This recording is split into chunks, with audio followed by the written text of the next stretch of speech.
Hey guys, welcome back to my channel. So as the title of today's video suggests, I actually have another video essay slash ramble for you, which is exciting because I've not done one of those in a while. So today's video is going to be about a television show called Dr. Odyssey. I was actually thinking about making a video about this show a little while back, just more of a ramble about how much I enjoy it. I never got around to it, and then I finished season 1, and I feel like the topic of what I wanted to talk about became even more clear to me, and how to go about it.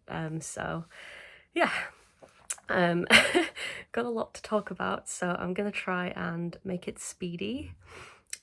So Dr. Odyssey is a medical network. I'm doing this backwards.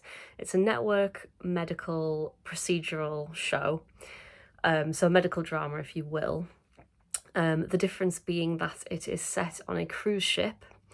And it's also tonally quite different to what I think of as more typical medical dramas like House and Grey's Anatomy.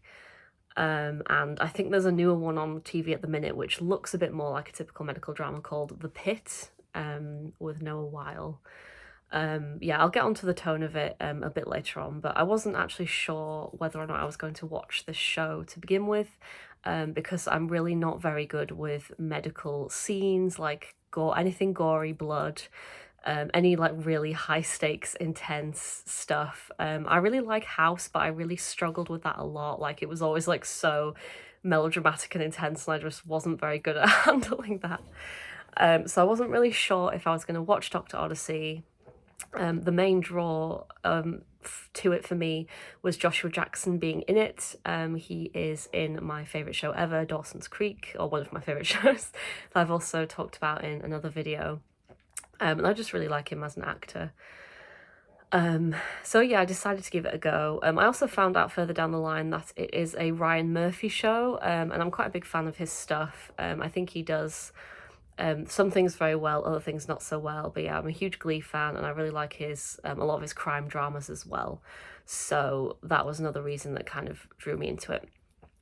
But yeah, without further ado, let's get into what the show is about, and then I will start talking about the topic of the video, which will mainly be around the polyamorous elements of the show.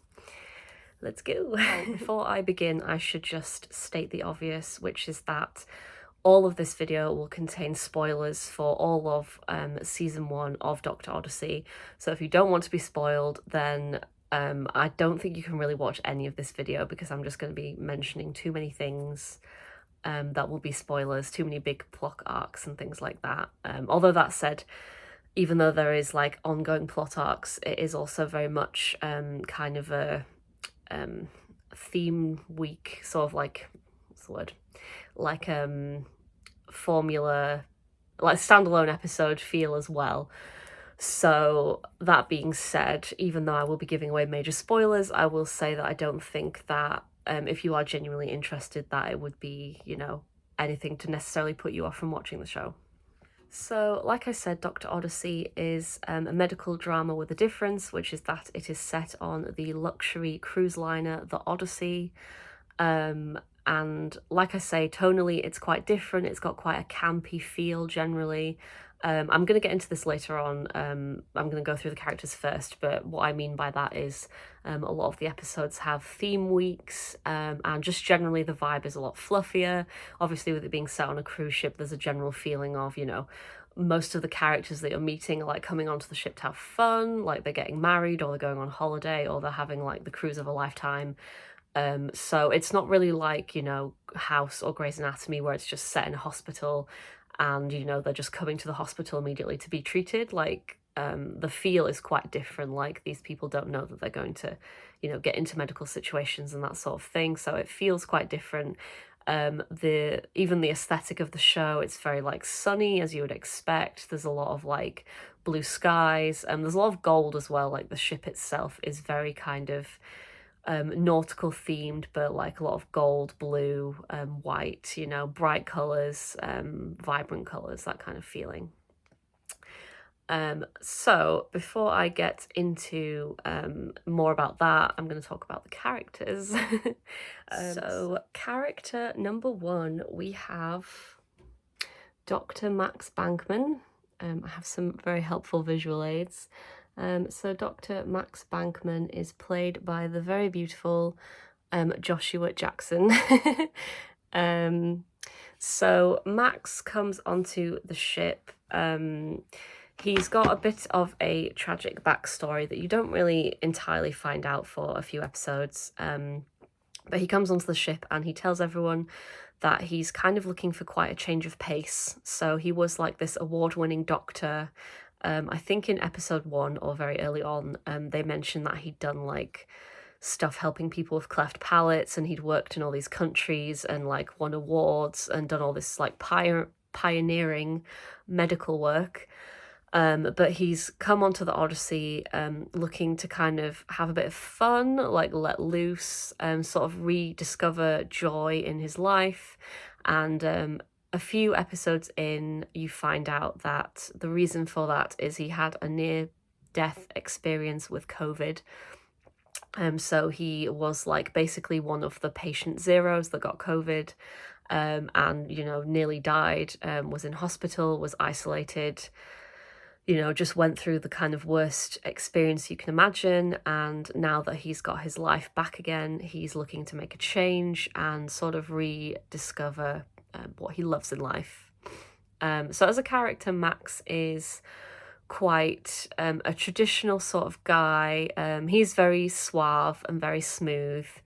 Yeah, I'll get into that a bit later on, but he does kind of not have any problem with the ladies, as it were. So yeah, he's a bit more of a traditionalist. He also comes aboard, and when he meets Avery and Tristan, who I'll come on to in a minute, who are the medical team, he also kind of realizes that he doesn't actually, even though he has a lot of medical knowledge and experience, he doesn't have a lot of medical knowledge and experience when it comes to like the cruise ship world. So in episode 1, we have a character who is on the cruise ship with his wife and is sort of brought in. And, you know, Max is making all these like diagnoses about what he thinks it is. And then Avery and Tristan are basically like, no, you're wrong. He's just got iodine poisoning from eating too much shrimp, which apparently is a thing that can happen on cruise ships. And, you know, that's obviously just something that Max has no exposure to. So he's very much a fish out of water when it comes to this whole cruise ship world and figuring out, you know, what it is, what it means. So our next character is one Avery Morgan, who is the nurse practitioner. She is played by Philippa Sue, who, of course, is most famous for being Eliza Hamilton in Hamilton. Elizabeth Schuyler, I should say, then becomes Hamilton. Yeah, so she obviously is a very beautiful woman. She's the nurse practitioner, so she's the head of the medical team when Max arrives. And they did have a doctor prior to Max arriving. I can't remember what the reason they give. I can't remember if they say he retired or something happened that he had to leave, but I don't think Avery and Tristan were particularly keen on him anyway. And I should also mention Max. So Max is I think he's about a decade older than Avery and Tristan. I think Avery is meant to be 27, or her and Tristan are kind of late 20s, maybe 30-ish. And I think Max is, I want to say, somewhere between the age of 40 and 45. I don't know if they ever give his actual age. So he's a bit older, obviously. So he's their senior kind of in age as well as in terms of medical experience. But yeah, Avery is, you know, she's a fun character. She's quite serious, but she knows how to have fun. She's more responsible than Tristan, who I'll come on to in a minute, but, you know, that kind of puts her in good stead for being the more senior member of the medical team.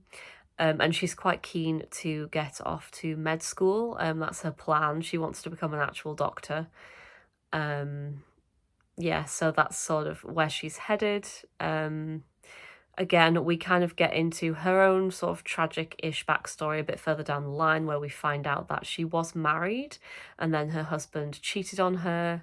And I think this guy that she'd married had been like a sort of college or high school sweetheart or something to that effect. So she's become very jaded about relationships, but she seems to still be quite interested in them. So she's sort of interested in relationships, but also kind of looking to have fun and a bit afraid of committing again after getting hurt. So finally, we have Tristan Silver, who is another very handsome man. This whole medical team is just made up of extremely gorgeous people. So Tristan Silver is a nurse. He's worked with Avery for 2 years, we find out in episode 1. And that whole time he's carried this massive torch for her, and she's just not been interested at all. So again, I'll kind of come back to this later on, but in episode 1, Max kind of rocks up and Avery immediately, you know, fancies him, and they kind of have this kiss on the beach, but they're very like, we shouldn't, you know, they kind of want to hook up, but they're like, we probably shouldn't really because, you know, it would be unprofessional. And Tristan obviously is very jealous from the get-go because he's really been trying to win Avery's affections for a long time, but she just doesn't seem to see him that way. So to give a bit more information about Tristan's character, Tristan is very much, at least to start with, things will change later on, but we'll come back to that. To start with, Tristan is very much a bit of a kind of playboy. He really likes to have fun, he likes to flirt, he doesn't really take life too seriously. In episode 1, we kind of see the setup where him and Avery are coming back to the Odyssey to start, you know, a new kind of cruise when Max arrives, and Tristan has like forgotten his key card or ID card, whatever it is he needs to get onto the ship, and Avery like has got it for him because she's like the responsible one. So yeah. And Tristan, we also find out pretty early on, has some serious mummy issues, which again is given as part of Avery's reason for rejecting him. She's kind of like, oh, he doesn't even really fancy me. He just likes a woman, you know, in a position of authority. So we do kind of delve a little bit more into that as well later in the show. So before I start talking a little bit more about the polyamory arc in Dr. Odyssey, I'm just going to explain a bit more about Dr. Odyssey itself. And aside from the polyamory, I think it's just generally constructed as a really fun and campy show with sort of quite a unique setup that just makes it a really fun watch. So yeah, like I said, Dr. Odyssey it's very much not really a serious show. It kind of leans very hard into its sort of otherworldly vibes. So when Max kind of joins the ship, Captain Massey, who is the captain of the ship, really kind of hammers home to Max, like, you know, you're not just a doctor here. Your job is to kind of make sure that the patients, the patients that Max has, but also just people on the ship in general, the customers, are having like the best time possible. And he explains that, you know, some people kind of save their whole lives to go on this cruise. You know, maybe they've retired, or maybe it's just like a honeymoon or whatever. And it really needs to be like this kind of heaven on earth experience where, you know, they're being put first.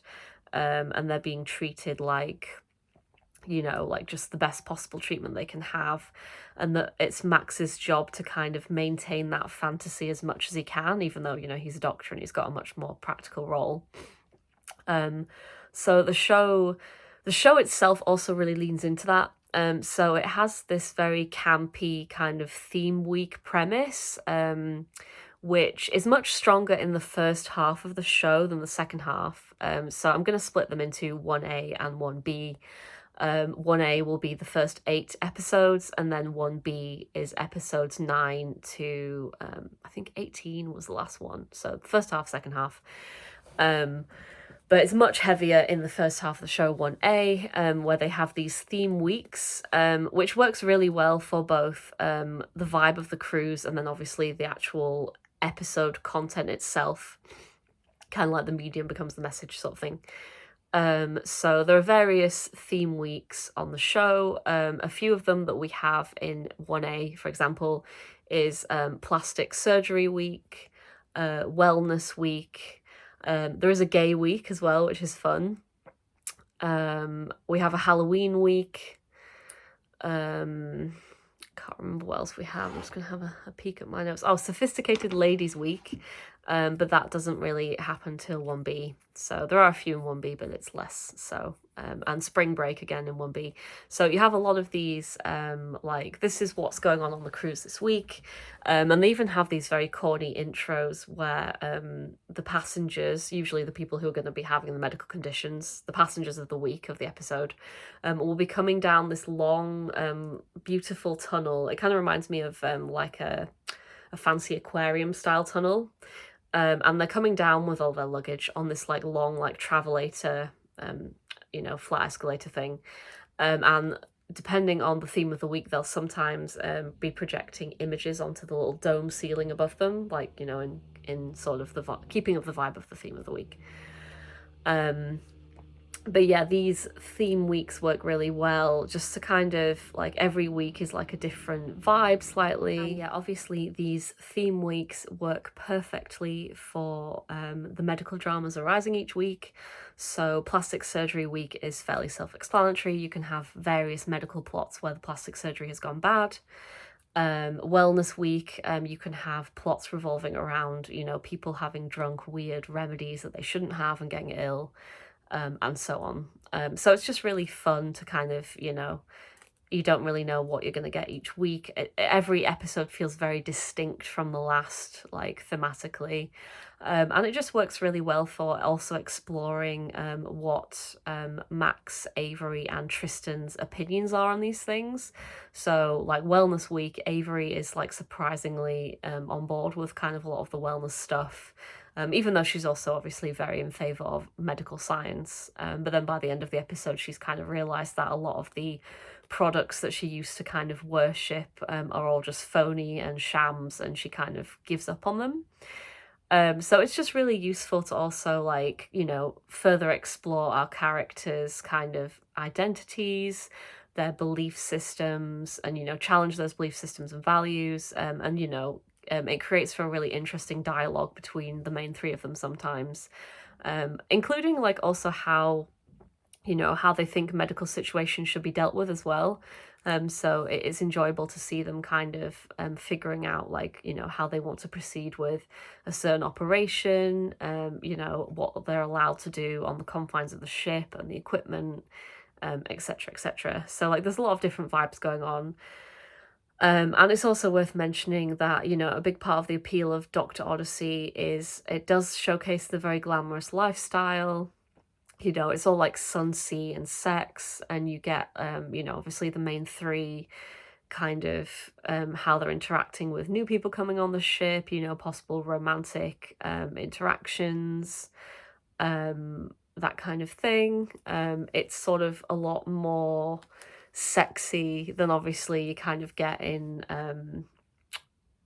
House or Grey's Anatomy, where I feel like from what I've seen of those shows, they're kind of having to create that stuff like very separately from the actual medical drama a lot of the time.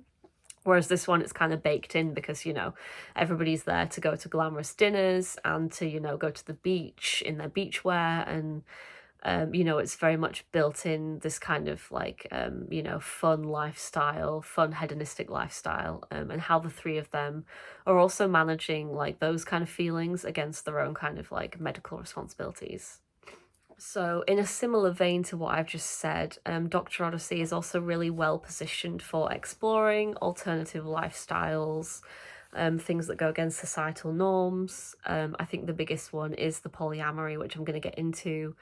But it also just looks at kind of, other situations as well, that and like how people react to that, and kind of stigma around certain things like medical conditions. Trying to think of an example off the top of my head. Well, to be fair, like 1B, although it's obviously much further down the line, they have in Sophisticated Ladies Week one elderly woman who it turns out has a terminal illness, but her carer has kind of become her romantic partner, and he's like a good 40 years younger than her, or something along those lines, and kind of the show kind of looks quite compassionately, I think, at like how other people might feel about that and how they're kind of navigating that. And I think it's just one of the big draws to me that, the show is willing to kind of like present these different lifestyles, and how people feel, and yeah, just kind of looking at the wider societal repercussions of like people living differently. Another good example actually is in Plastic Surgery Week. Max meets a guy who he like kind of idolizes, who's like this human Ken doll, essentially, who was on this TV show that Max watched when he was sort of trapped in the hospital with COVID. And, this guy has had a lot of work done on himself, and, he's just generally living quite a different life that he knows that a lot of people don't approve of. And, he tells Max, like, I'm so grateful that you kind of just talk to me like a human being. You just treat me like everybody else. And he knows that he's doing something quite different, but he's not afraid to just kind of go against the grain. And I just really appreciate that Dr. Odyssey has quite a lot of storylines like that. And, really just moments that make Max and Tristan and Avery, I think both individually and as a trio, just kind of, evaluate their own lives and what they actually want and whether or not that goes against what society expects, which ties very nicely into the polyamory. Okay, so this leads me perfectly onto the throuple, or the OD3, as they are also known online a lot, which, if you don't know, OD3 is kind of a cute little riff on OT3. OT3 is like a popular fandom term, which means one true three, and it's a variant on OTP, which is one true pairing, i.e. like, a couple that people might really ship, in fandom terms, like Kirk and Spock, or Sherlock and Watson, or, just any couple, any fictional couple you might ship is an OTP. An OT3 is a three, so it's like a trio, a throuple, a triad, if you will. So our OD3, Max, Tristan, and Avery, yeah, they kind of start pretty messy. So Max arrives on the ship, and Avery is immediately taken with him, and they want to hook up, but they sort of, they try to resist. They know that it would be unprofessional.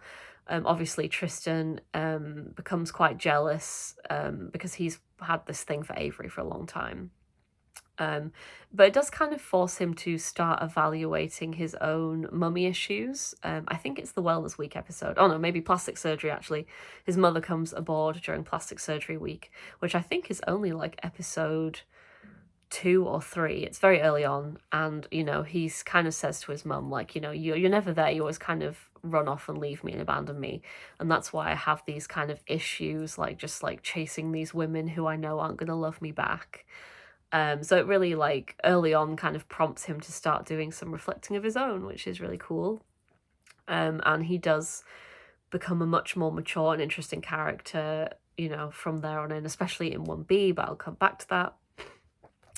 So towards the end of 1A, the first half of the show, we have episode 6, I Always Cry at Weddings. And in this episode, a couple have come aboard the ship to get married. Unfortunately, their relationship is very fractious, and tragedy does occur towards the end of the episode. But yeah, we do kind of start to see even more of the OD3 coming into play.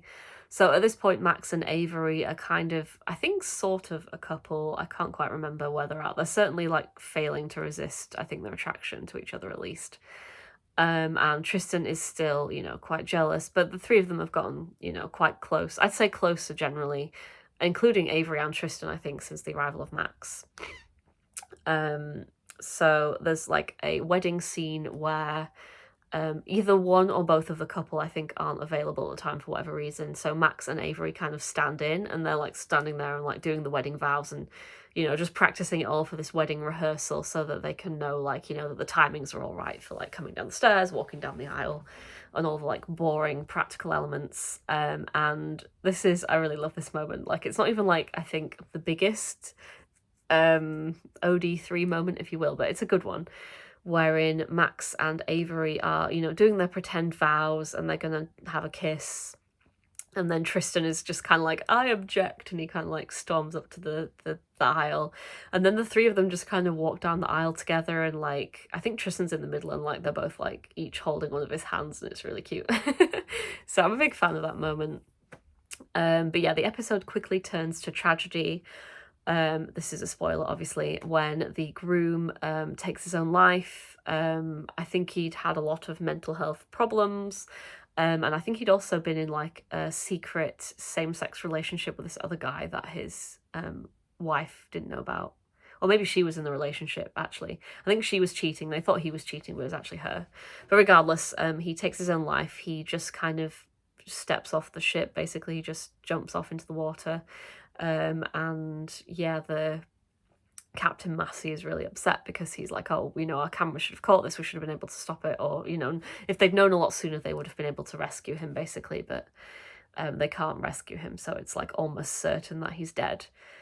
And the whole ship is kind of rocked by this, and I don't know why specifically, but for some reason Max, Avery and Tristan kind of end up hanging out that night together. Like, I think Avery and Tristan sneak off to like have some of the wedding cake, which is in the fridge, and they're like, obviously the bride and groom aren't gonna have it now, which is like deeply insensitive but also kind of hilarious. And Max like catches them, but he's not actually angry, and the three of them start drinking and talking about kind of what they actually want out of their own lives, which I think is probably when somebody dies, it does kind of intensify that, like, what do I want out of my life, what do I want to do with my life? And yeah, I forget who says it first. I think it might be Avery, but I'm not sure. One of them is like, oh, it's on my bucket list to have a threesome. And then the other two like kind of gradually agree. And then by the very end of the episode, they're just like, oh, well, there's like three of us here. Why don't we just go for it? So they do. And also, like, just a side note, because this is really hilarious, but like the closing scene is them like starting to have this threesome. And then it just like cuts to the end credits, which has one of those, like, if you've been affected by any of the issues in this episode, like, contact this number or whatever, because, there's a suicide in it. But, like, just the juxtaposition of, like, the threesome to, like, that, like, closing title card is really quite funny. So, episode 7 of the show features the gay week, and this is the immediate aftermath of episode 6. So episode 6 closes with the threesome, Max, Avery and Tristan, and episode 7, Captain Massey's brother arrives, who is gay, and he has 2 partners. So Captain Massey's just very like, he's very like shaken up by this, kind of. He's just like, oh, I don't really know like what to do with this, like it's totally foreign to me. He's like, I don't think he's like actively unsupportive of it. He's just very much like, I don't really understand anything about it, which is fine. He's trying to be supportive of his brother. And the episode actually mostly deals with not even that, but it turns out that Captain Massey's brother is also like a recovering alcoholic. And they have this whole medical subplot where Captain Massey thinks that his brother has like fallen off the wagon and started drinking again, and you find out that he hasn't. So that's good. But I did want to cover this episode because it's like a really important point where Avery starts considering, alternative lifestyles, aka polyamory. And they do actually explicitly use these words like polyamory and throuple, etc. So before Avery talks to Max and Tristan, she has this conversation with Captain Massey. And I just wanted to read this like really small quote, which I thought was quite nice, where Captain Massey says, do I completely understand this polyamory business? Hell no, but I love my brother and I'm open to learn. And then Avery's like, well, the idea of multiple partners has been around since people have had relationships. It works for some. So yeah, Avery from this point starts being like, well, maybe this is what I want, maybe I want to be with both Max and Tristan. And maybe, it can't work for me to be with just one or the other. And yeah, at this point she starts to float the idea of a throuple to both of them, and Tristan seems down, like he seems fairly on board with it, but Max is kind of just, I don't know, he gives this really weird response where he's like, I'm just a one-woman man, which doesn't really make any sense because obviously if both he and Tristan were dating Avery, he would still be a one-woman man. Like, it would just be that Avery would have Tristan as well. So yeah, that doesn't really make a lot of sense, but he's just kind of resistant to it, which I think is a shame, obviously. And I really like the way that the show kind of demonstrates, in both halves, but I think it does a really good job in the first half, about how well kind of Tristan is something that's quite fun for Avery, and Max is something that's quite represents commitment. And she kind of wants both of those things, but not with just one man, which is interesting because obviously I think Max can be fun and Tristan can commit. So it's not that she couldn't have both things with one guy, but she's kind of seeking these separate elements specifically from both of them at the same time. But yeah, so everything kind of takes a turn in the episode after this, episode 8, Quackers, and this is the last episode of 1A. So this kind of came at the end of last year before the show went on its long break. I had to wait a very long time for 1B. It felt like a very long time. So in episode 8, Avery finds out that she is pregnant, and obviously this kind of changes everything, as you'd imagine, because it's no longer just, which guy is she going to choose, or is she going to choose both of them, or is she going to choose neither of them? But also Avery wants to go to med school, and she's been very insistent on that from the beginning, and, she thinks she's got her future all planned out, and she's not really planned for a child. So, and not only that, but she doesn't know whose baby it is as well. With the threesome, she's like, it could be Max's or it could be Tristan's, and I can't do a paternity test for a while. I think she said it was like when it's been 8 weeks or something, 8 or 12 weeks, so she has a while to wait. And then it's also like, does she even want to keep the baby as well? So they've thrown up a whole heap of questions here. And yeah, I'm not like a huge fan of the whole unexpected pregnancy or pregnancy scare when it sometimes turns out not to be a pregnancy in storylines. I just think generally it's quite a lazy choice and quite a boring choice in terms of narratives and writing. I'm a little bit more forgiving of it in this case because I think the threesome element and then the like, which guy is she going to choose, whose baby is it, is she going to go to med school, I think that makes it a little bit more different. Although again, it's not unique for there to be a pregnancy storyline where the woman's like, I don't know whose baby it is. It's just more unique for it to be that she doesn't know because she had both of the men in the same night. So that does kind of add a little bit of a different element to it. But yeah, that is where we leave off 1A. Okay, so I do want to talk a little bit more about why I really love the OD3 and the throuple as a storyline, but I'm kind of going to circle back to that partway through 1B. So 1B, the second half of Dr. Odyssey Season 1, is very tonally different from 1A. Which a lot of people think is to do with network interference. Unfortunately, I think there's definitely more evidence for that I'm going to come back to with the finale of the season.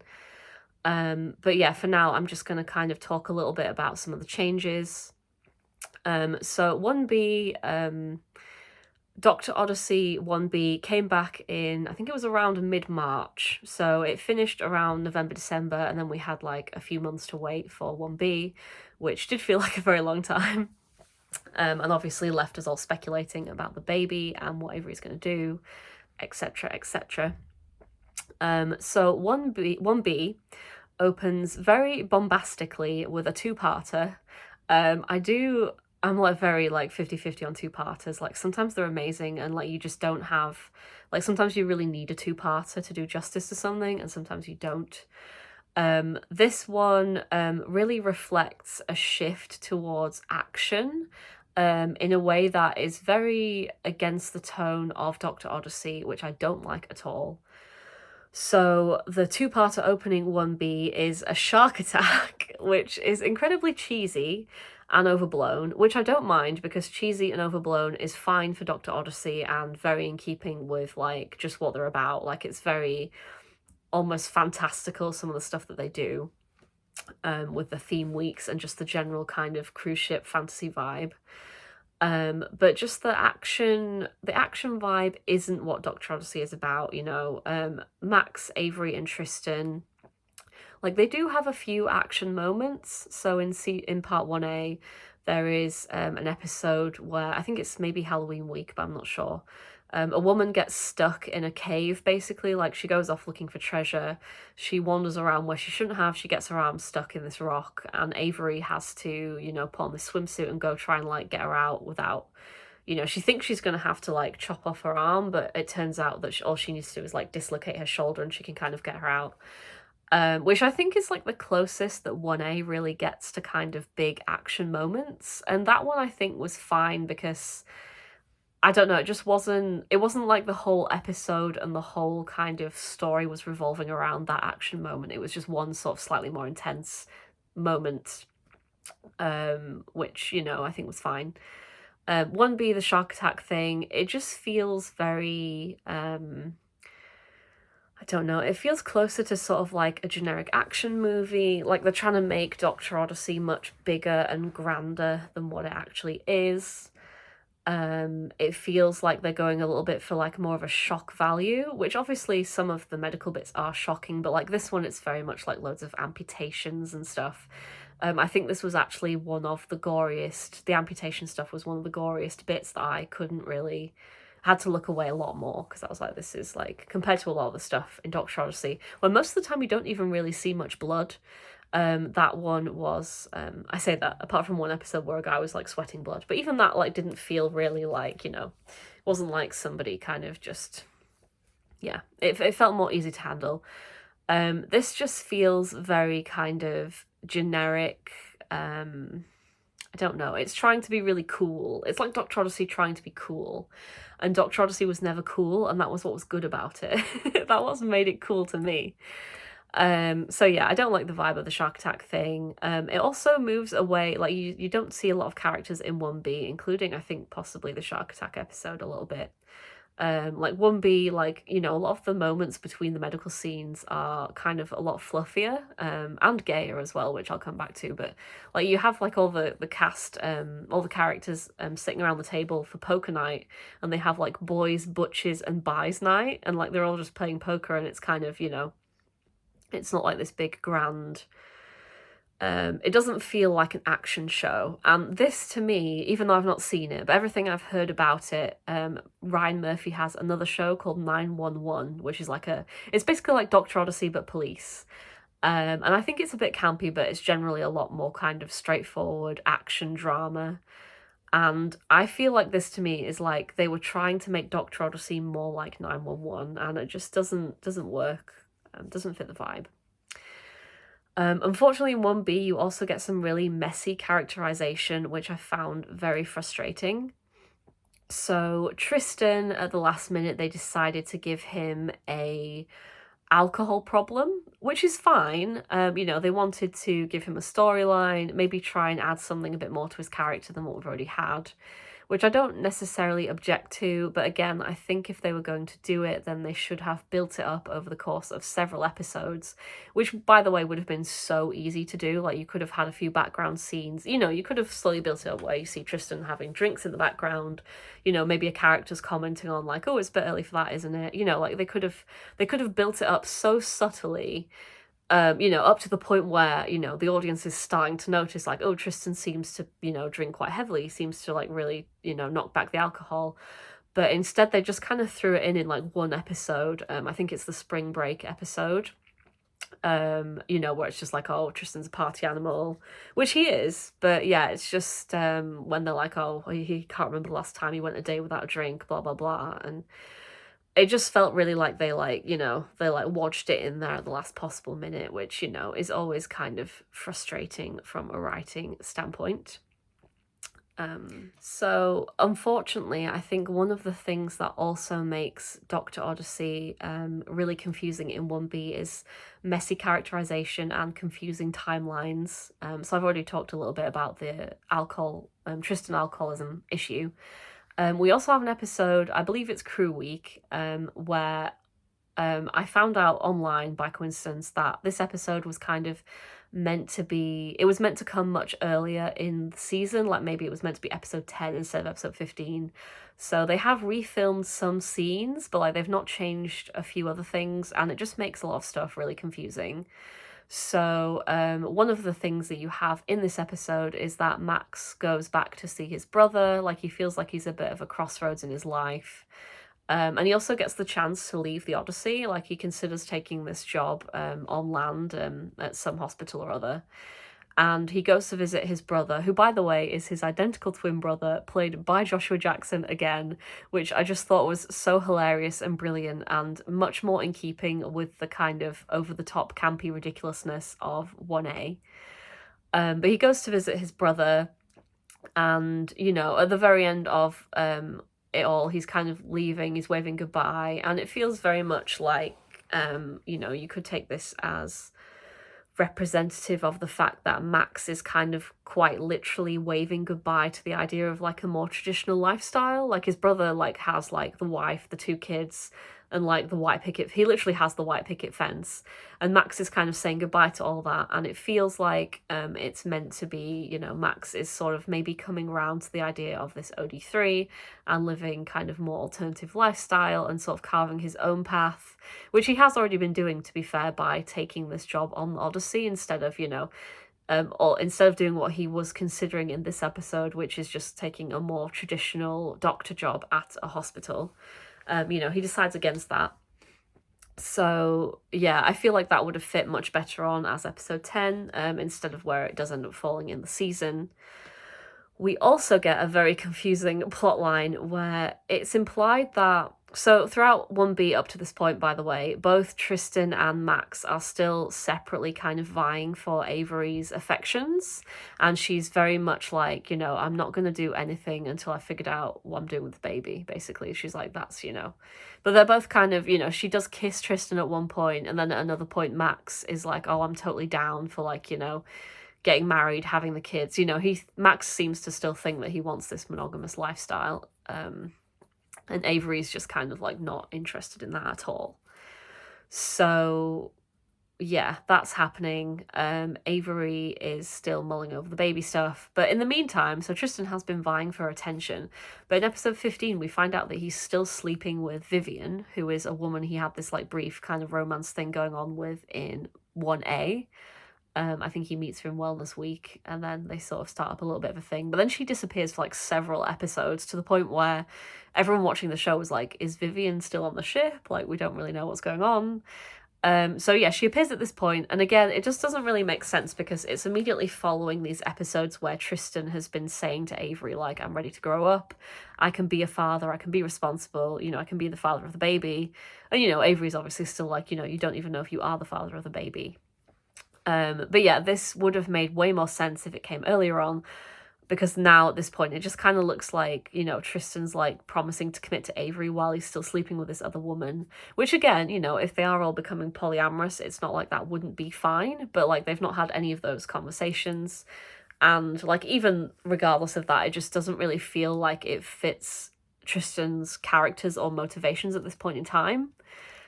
So just generally speaking, it just doesn't really make a lot of sense. So that does make 1B also feel a little bit extra garbled and confusing, on top of all the kind of weird like action stuff that we got with the opening with the shark attack.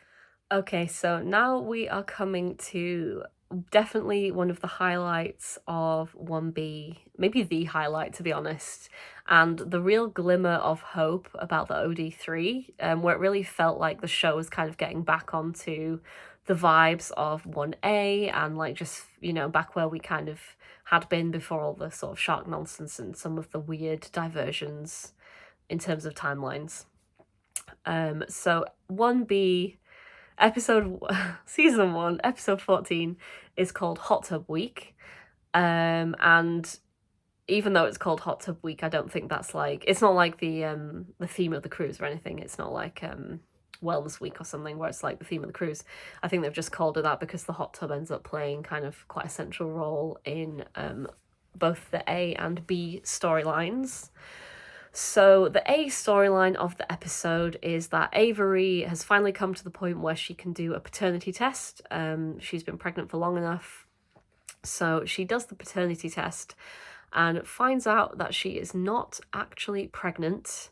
It turns out that she has, I think it's like a cyst on her ovary or something like that, that is like making her body create the same hormones as if she were pregnant. So like, obviously when she thought she was and she'd done loads of tests, it just seemed pretty conclusive that she was pregnant, and she'd not had a scan yet, so she'd just taken it as read. So yeah, she's not pregnant, which, to be fair, a lot of us in the fandom were like, she's either going to turn out to not be pregnant or she's going to lose the baby or something, because we just didn't see how the show could really function with an infant. Like, it's too complicated and cumbersome to have a baby, really, in the kind of ongoing storylines that Dr. Odyssey does, unless you were to write Avery out of the show. But then I don't think that would really work either, unless you're replacing her with a whole new woman. But yeah, I just don't think that would fit the vibe. Everyone knows Avery and likes Avery. But regardless, she finds out she's not pregnant. Obviously, even though she didn't know what she wanted to do with the baby or with her life at that point, she's still very upset and going through a lot of emotions about this revelation. So, yeah, Max and Tristan, they kind of come out and find her sat in this hot tub, like eating sushi or drinking alcohol, just doing all the things you're not supposed to do if you're pregnant. And she explains that she's not, and they kind of, they're kind of there for her, and they have this moment. They have multiple moments in the hot tub, actually. And, they're both trying to find ways to be there for her through this experience. And yeah, Max puts together, they have another hot tub moment where Max basically invites them both back to the hot tub, and he's got this giant, like, this must be like massively against all health and safety regulations, by the way, but he's got like this giant floating platter of sushi and like cupcakes and just like various like cream cheese and all the things you can't eat when you're pregnant. And he's like, we're gonna like get through this together. And the three of them are in the hot tub together, and they're just having this very cozy, intimate moment, to the point where even Captain Massey is like, oh, it's great that you three like take care of each other, but he's very much like, I don't know what the hell is going on here. Like, it's obviously like, the three of them have got a vibe that can't be mistaken. So but yeah, they're all being there for each other and processing their grief together, and it's really nice. And Avery actually uses the word throuple again, which is very exciting. She says something like, oh, when you were young and, what did she say? It wasn't like carefree, young and sprightly or something like that. She's like, did you ever think you'd be in a hot tub with your throuple, like processing a phantom pregnancy by eating hostess cupcakes? So that's a really nice moment, and neither of them like really refute the use of the word throuple as well, which is interesting. So yeah, they have a lot of these moments as a trio, and at the very end of the episode, when Avery is going aboard to have like her small surgery to just remove the cyst, she decides she wants both Max and Tristan there with her as well, which again feels like another big throuple moment. They're both literally holding each of her hands while she's about to have this like operation done. So there's a lot of focus on the power that their relationship has as a three, like the bond that they have as a trio. Yeah, and I think there's even more moments with the three of them in this episode that I've probably forgotten about. It's just like a really heavily poly-friendly episode. And as if that wasn't enough, we have a B storyline where Captain Massey is kind of, he's falling in love with this other woman played by Shania Twain, but he's thinking about his deceased wife. And he gets into a hot tub himself, and he has this flashback to his wife when she was young, like when they just met, who, by the way, is played by Diana Agron of Glee fame, Ryan Murphy, other show, who, by the way, she just looks absolutely stunning. Like, she's always been an incredibly beautiful woman, but like she just looks like insanely gorgeous in these scenes. And she's playing, I think his dead wife is called Catherine. And she's just talking about his feelings, and she literally says to him, it's okay to love two people at once, which, she's talking about how he still loves her, but he's also moving on with this new woman. But obviously it reads very strongly in favor of Max and Avery and Tristan. So, you know, it doesn't feel like an accident that they really emphasized that moment as well, running concurrently alongside our main trio. So, as you can imagine, after the messiness of a lot of 1B, the Hot Tub Week episode felt like a breath of fresh air, to be honest. And yeah, it just really felt like they'd gotten back to the heart of the strength of the relationship between Max and Avery and Tristan, and how well they work together as a three. And yeah, I'm gonna kind of, so before I get onto the finale and how a lot of things have changed again, I'm just gonna sort of go back to what happens after this point with OD3. So we have an episode, it's a couple of episodes after this, I think. Episode 16 is called Double Booked. And this is a classic campy premise again, which gave me hope. It is an episode where the captain or somebody has accidentally double booked a group of trad wives on the same week as a group of like sex positives. The reason being that two women who are the head of each group, they both are doing a talk on like a book that they've just written. So like the trad wife woman has written a book on like, you know, the magic of being a trad wife, and then the other woman has written a book on like, you know, the magic of having like really amazing sex and living a sex positive life. So like they're two, like they're very much like, you know, ideologically kind of in opposition to each other quite a lot. Which, you know, is obviously a great setup for lots of comedy, as well as some kind of medical issues. Just a side note as well, but the medical issues are kind of quite non-subtle but amusingly handled, in that the sex positive woman has vaginismus, so she's actually struggling to have good sex herself, and then the trad wife woman is kind of doing the opposite of that, where she's like secretly had this IUD fitted because she doesn't want to have more children. She just wants to like keep having sex with her husband and not have any more children. So, you know, they're both having opposite medical issues related to those. But anyway, at this point in time, Avery is like, you know, she's kind of moved through maybe not all of the grief of the baby thing, but quite a lot of it. And she's kind of like, well, I'm going to be leaving in about a month to go to medical school. But in the meantime, you know, even though I don't want a relationship, I do still want to have a lot of amazing sex. And she goes to both Max and Tristan separately, and she says to both of them separately, like, you know, I don't want a relationship, but we could just like, you know, have a lot of casual sex between now and me leaving. And Max says no. He's like, you know, I'm sorry, but I'm still very like traditional. Like, I want a relationship. I don't really do the whole casual sex thing. And then Tristan obviously is like, you know, I do want a relationship with you, Avery, but like if this is all you're going to offer me at this point in time, then I'll happily take that. Like, you know, I do still want to have a lot of sex with you, even though I can't be in a relationship with you. So he's like, fine, we'll do that. And again, the development of the Avery Tristan kind of hookup is also very OD3 friendly, I feel like. So we have some really nice use of lighting that's very unsubtle, where we see Avery kind of like, we have the first hookup with Avery and Tristan, just them, and it's all great and everything's amazing. And then we have like the second one where she's like, oh, I'm still really enjoying this, but like we have a moment where she's kind of looking quite wistful, and you can tell that she's like thinking about Max and like feeling like something is missing. And yeah, it's kind of difficult for me to really do justice to the way that they've used light and stuff in this scene, but yeah, I enjoyed that a lot. So yeah, this whole thing kind of continues, and then we have the finale, which is a two-parter called The Wave. Again, it goes more into some of the action stuff, which I don't really enjoy as much, with a tsunami, which is okay. It's not as bad as the shark stuff, but a lot of it is happening off the ship again, and it just feels a little bit kind of like a departure from Dr. Odyssey. So this finale is kind of, for the most part, a bit of a hot mess. Max tells Avery that he loves her, and she gets really angry with him. She's like, you know, I didn't ask for your feelings. I don't know what you want me to do with this. You know, I'm going to be leaving, blah, blah, blah.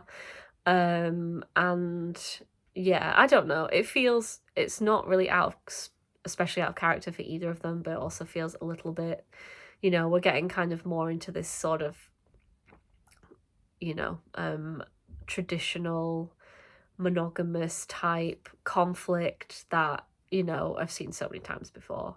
And also Tristan gets his heart really broken as well, because Avery starts to realize that she loves Max. And, you know, Tristan just gets really angry. He's like, you know, I kind of played by the rules, as it were. Like, he's like, I respected your feelings, which, by the way, even though I'm very in favor of the, like, OD3, as it were, it is worth noting that Tristan massively kind of matures, especially in the second half, in a way that Max doesn't. He respects Avery's feelings and wishes in terms of what she wants the relationship to be, and also like how she wants to process the baby news when she, you know, when she thinks she's having a baby, and also when she finds out that she isn't. Whereas Max is very pushy, quite a lot of the time. Like, he's very much like, I love you, I want to build a life with you, we should have the baby, blah, blah, blah. But like, just like a lot of different turns. He's not really respecting Avery's wishes. And he also like worries excessively about her when she is pregnant as well, in a way that I feel like removes her autonomy a bit. Which is implied to be, I think you find out that Max lost his own mother in quite tragic circumstances, so I think he's maybe like overcompensating by trying to protect Avery. But yeah, I feel like he's just a lot worse at sort of recognizing his own issues and handling them than Tristan is. Tristan's like really mature in a way that, like, by the end of it, I was like, I don't want her to pick like just one guy, but if I did, I just feel like Tristan is the one who actually like steps up his game and behaves more maturely and just like respects Avery's feelings and wishes a lot better than Max does. But yeah, that aside, Avery ends up going off the ship to try and rescue Max, and does admit that she loves him, but she's like, you know, I really do still want to go to medical school and I need to put myself first. And yeah, they come back to the ship and they still kind of just get together. Like, Max is like, you know, I don't know what's next for us, but we'll figure it out. And Tristan is just like completely left in the dust in a way that is so sad. He even has this gross talk with Max about like the bro code, and like Max is like, oh, I'm sorry I disrespected the bro code when I like told Avery how I feel. And it just like, I don't know, it's so like antiquated and misogynistic, and it just doesn't fit any of the, like, even though like Max and Tristan have had their moments where they have been competing for Avery, I feel like most of the time that's been like it's not been happening much less than it has been happening, if that makes sense. Like, they have had a few moments here and there, but I just feel like some of the really best moments where, like, even where it was left unresolved about the OD3 or about what their relationship statuses were, like, all they cared about was like loving and supporting each other, and, you know, being there for each other, and that was like way more important than any of the, like, you know, who's actually dating who, or like what do we want, or is the throuple gonna happen, even though it should happen. So it's just really, I don't know, it just feels like whoever wrote that was really like shitting all over like Dr. Odyssey and what it's actually even about, because it was never really about, apart from like obviously the very first episode, like the boys are having a bit of this like almost comedy standoff for like wanting to win Avery's heart, where they're having this dance off, and it's all a bit silly. But most of the show has not been about that at all. And, you know, the best OD3 moments and them just supporting each other and understanding each other and being there for each other.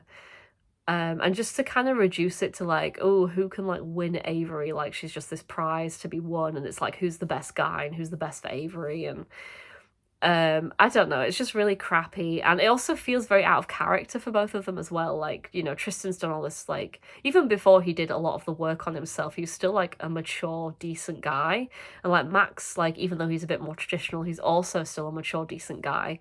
And I just don't think it's like in either of their vocabularies to be using like all the kind of like bro code nonsense. So that was supremely disappointing. But yeah, the season does end with Max and Avery as the couple, and he bends her on the beach to kiss her in a scene that's very reminiscent of episode 1. And yeah, Tristan is. We do have a scene where, like, and again, if this is network interference, it feels like they're really trying to kind of give us these tiny little crumbs. But we do have like the three of them together at the end. We do finish on a shot of the three of them, and they're all on these deck chairs, drinking and stuff. Although it is, they've moved Tristan's deck chair to be further away from Avery and Tristan, and it's just really crappy. But yeah, that's kind of where we left it, and it just, I don't know, it just felt like such a departure from everything the show had stood for. And a lot of people really think that some network interference did come into play, because even before the threesome in 1A, like, you had like kind of, well, and after, you had like the gay week, you had kind of multiple gay characters, you had like boys, butches, and buys night, and the show just felt much campier and sillier and like much more friendly towards queerness and polyamory, in a way that like it could have even been possible that maybe Max and Tristan could have had some kind of relationship themselves, which again, I don't think it's necessary for them to have one for the OD3 to work, but it would have been interesting, and you don't really see that much male bisexuality on TV, so yeah, that's kind of where it's ended. Obviously, many of the fans were very disappointed, and it really does feel like a network interference issue. Which, yeah, doesn't surprise me at all, because I've kind of seen the two extremes of the Dr. Odyssey fandom. I've seen kind of, the side that I've been on, which is Tumblr, where everybody loves the OD3 and they understand it. And then I've seen in the Facebook group that I joined, and I shouldn't have joined, a lot more of the kind of middle America kind of, is Avery going to choose Max or Tristan, because she couldn't possibly be with both of them. And just people, also a lot of people like being very misogynistic towards Avery as well, and just like ragging on her character, which, to be fair, I do think in some aspects her character could have been written better in places, but on the whole, I just think that she's no more a flawed character than Max or Tristan is, and a lot of that kind of attitude is just kind of sexism, to be honest. So yeah, I do really feel like we could have had it all, and we haven't, and it's been very disappointing. So where are we now? ... Where we currently are is we're waiting to find out whether or not season 2 is going to happen. So as I understand it, I believe a lot of the shows have been already announced for the fall slot on ABC, which is what Dr. Odyssey airs on in America. I watch it on Disney Plus, but yeah, it's an ABC show. And they've already renewed a lot of the other shows, like 911, and apparently they're doing a 911 spin-off, which I just feel like is so unnecessary, but, there you go, compared to my beloved Dr. Odyssey. But yeah, we're just waiting to find out what's going to happen now. I do, in spite of the ending, I would like Dr. Odyssey to be renewed, but I think only if they can find a way, and this is even if they don't do the OD3, but if they can find a way to get back to the kind of campy theme week vibes and more of the queer-friendly vibes that, like, actually were present in the first half, and it felt like, the moments where they were actually doing a really good job at sort of developing these complicated and nuanced characters, that were struggling with their identities and like living authentic lives and being true to themselves in spite of kind of societal pressures. Yeah, I would really love that. Obviously, I would love the OD3. I think polyamory is so underrepresented in television right now. The only other canonical example I've seen, and I know it's not the only one, but it's so rare, is in the Gossip Girl remake, which, by the way, is a terrible show. But the Gossip Girl remake did actually do a decent attempt at a throuple. Again, it was like 2 guys and a woman, but the guys were also queer as well, so it was like a proper, like, everyone's dating everyone kind of throuple.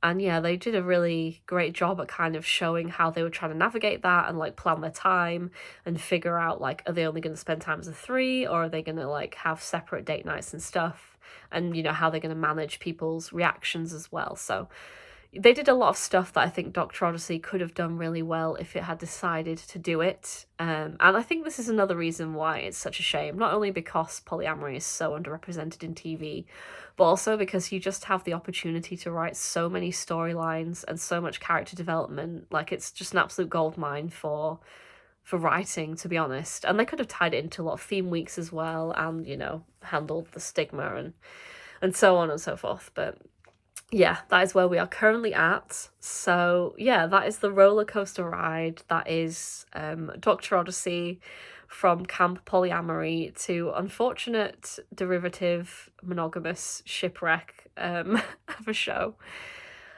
I hope you enjoyed watching it. I would really recommend that you still watch the show if you think you might enjoy it. Like, there's still a lot of really good stuff. And, you know, obviously before it all goes wrong, it is still very, like, poly-friendly, queer-friendly, just a campy, fun time. And it's generally not too gory as well if you don't like medical stuff. Like, there are a few bits I have to look away on more specifically, but it's not generally too bad, so. But yeah, that is Dr. Odyssey. Thank you for watching. Please leave a comment if you have also been watching. I'd love to know your thoughts and opinions. But yeah, that is all from me. Bye for now. Bye.